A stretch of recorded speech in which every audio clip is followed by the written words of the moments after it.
కళలు మన జీవనాడులని నాటకాలకు ఊతమిస్తే కళాకారులను ప్రోత్సహించినట్లేనని ప్రఖ్యాత వైద్యులు వైఎస్ఆర్సీపీ రాజమండ్రి పార్లమెంటరీ నియోజకవర్గ ఇన్ఛార్జ్ డాక్టర్ గూడూరి శ్రీనివాస్ అన్నారు.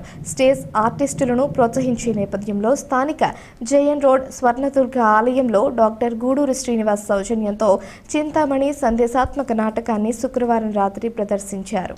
నాటక ప్రదర్శన అనంతరం డాక్టర్ గూడూరి శ్రీనివాస్ పారితోషికాన్ని కళాకారులకు అందించి చింతామణి నాటకంలో ప్రధాన పాత్రధారులను హార్మోనిస్టు, డోలక్ వాయిద్య కళాకారులను సత్కరించారు. గూడూరి మాట్లాడుతూ జీవ కళలను ప్రోత్సహించాలని, కాలానికి అనుగుణంగా మార్పులు చేర్పులు చేసుకుని భావితరాలకు ఇటువంటి కళలను అందించాలన్నారు.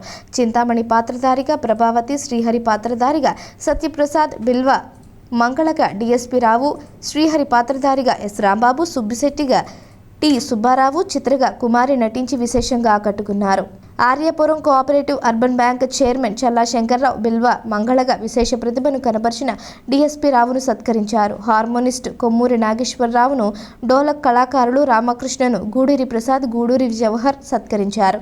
మాజీ శాసనసభ్యులు రౌతు సూర్యప్రకాశరావు, విశ్రాంత additional SP Gopalakrishna, senior journalist Krishna Kumar, legal cell రాష్ట్ర కార్యదర్శి గూడూరి రాధిక, సీనియర్ న్యాయవాది ఎస్వీఎస్ శ్యామల, దసరా ఉత్సవ కమిటీ పెద్దలు Vijayabharathi, chest institute manager Kodandaramayya తదితరులు నాటకాన్ని తిలకించారు.